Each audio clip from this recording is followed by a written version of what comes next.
আসসালামু আলাইকুম রহমতুল্লাহি বারাকাতু। সিস্ট মানেই খারাপ রোগ নয়, ঠিক আছে? কোন ধরনের সিস্ট, কোথায়, কত বড়, এগুলোর উপর নির্ভর করে গুরুত্ব আলাদা হয়। হ্যাঁ, সিস্ট হলো পানি ভর্তি। সিস্ট কি সেটা জানা জরুরি আপনার। সিস্ট কি? সিস্ট হলো পানি ভর্তি বা ঘন থলি, ঠিক আছে? অনেক সময় এটা নিজে নিজেই ছোট হয়ে চলে যায়, ঠিক আছে? ছোট হয়ে একদম চলে যায়। কিন্তু যেগুলো সাধারণত ভয়ঙ্কর নয়, সেগুলো কি?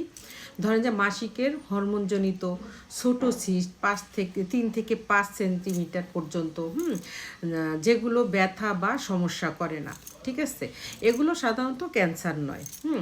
এখন যেগুলো একটু বেশি খেয়াল দরকার আপনার, যেগুলোর উপরে খেয়াল দিবেন, সেগুলো হলো কি চকলেট সিস্ট, জরায়ুর মুখে টিউমার, ফ্রাইবয়েড, তারপর ধরেন যে 5 থেকে 6 সেন্টিমিটারের বেশি সিস্ট, তারপরে মাসিক খুব অনিয়মিত বা দীর্ঘদিন রক্তপাত, তারপর হলো যে ডিম না ফোটা, সন্তান নিতে সমস্যা।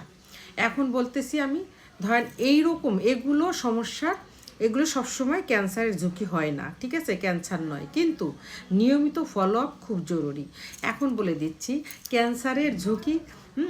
কবে ভাববেন যে ক্যান্সারের ঝুঁকি হতে পারে?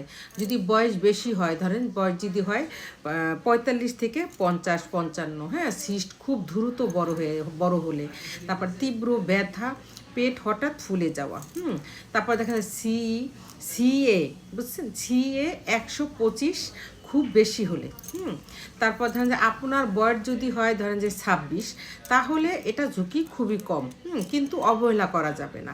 এখন কি করলে নিরাপদ থাকবেন? ধরেন আল্ট্রাসাউন্ড করাতে হবে 3 থেকে 6 মাস পর পর। তারপর প্রয়োজনে সিএ 125, এটা আপনাকে দেখতে হবে।